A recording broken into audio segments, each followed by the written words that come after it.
Well, welcome to Walcott House, which is the birthplace of Derek and Roderick Walcott, and their their older sister Pamela. Sorry.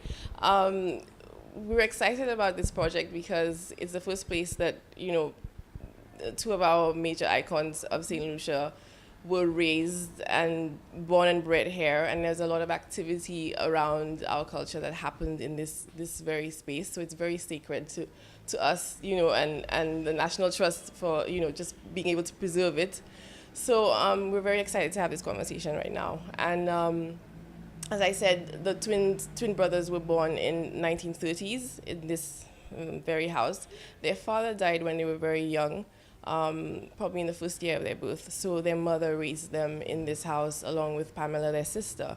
So we're in the foyer of Walcott House, and this would have been the entry to the old house. It would have been a balcony for sitting and just relaxing, the Mako balcony, like what you'd have in the Caribbean style, with the awning windows. And here we have some pictures of Pamela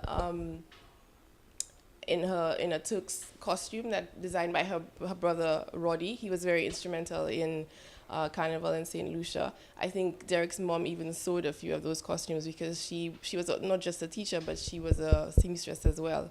And we've got there's an image here of Pamela sitting in what would be the living room then, reading a book. And yes, we managed to keep a lot of the original design of the balustrades and the fretwork of the house. So we're in the main space, what would have been the living room, the living space of the Walcott brothers.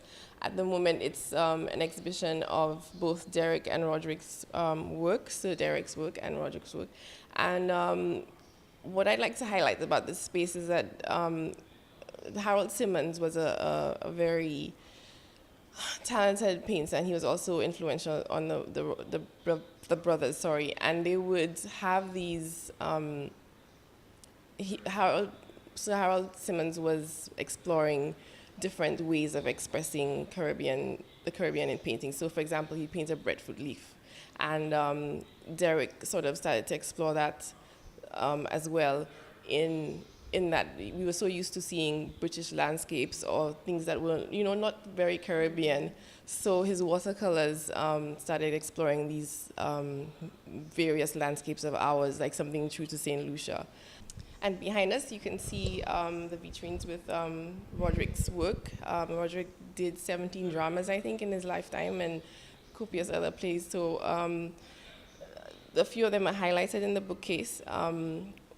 Banjo Man, Harrowing of Benji, those were all very famous pieces. I think Harrowing of Benji made it regional, and it was played over and over, even now.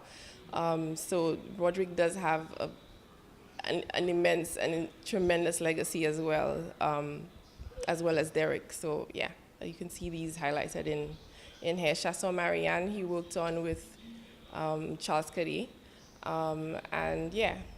All of it, again, as I said, highlighting very crucial elements: the banjo, the music, the flowers, the song, the dialect. These guys were writing patois at that time. Well, we're upstairs in the main bedroom area, bedroom area of the Walcott brothers. And this is what would be Sir Derek Walcott's bedroom. This is the window that he would be dreaming out of, writing his poetry. And ironically, there's a bougainvillea bush outside of the window, which was sort of not staged, but part of, it was a requisite that we plant one, because he wrote so prolifically about the bougainvillea outside of his window, outside of his house.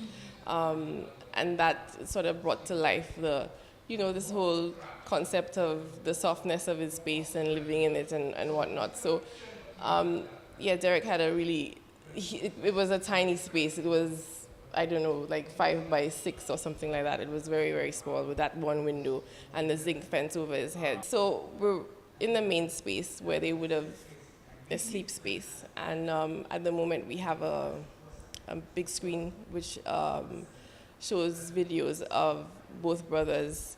There's a 20-minute documentary on both brothers and a few other sort of little short videos about Derek.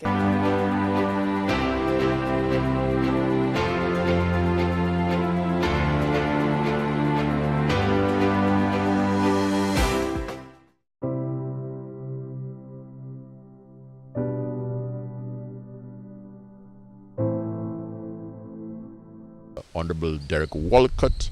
As most people know, he is one who writes literature. He has written a number of poems, fantastic poems, of a number of books of poetry.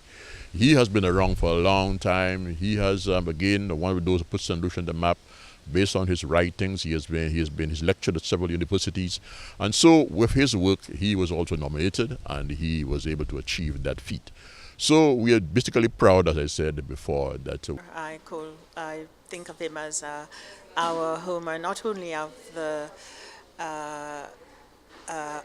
of chronicling St. Lucia, but our Homer for the West Indies. Or the Caribbean, as I guess people now call it. um, but he transforms us and makes us. I want to say legitimate. We've never been. Well, a lot of times the world considers us illegitimate, but we are made whole and comprehensible in Him in a way we had never been before, I think.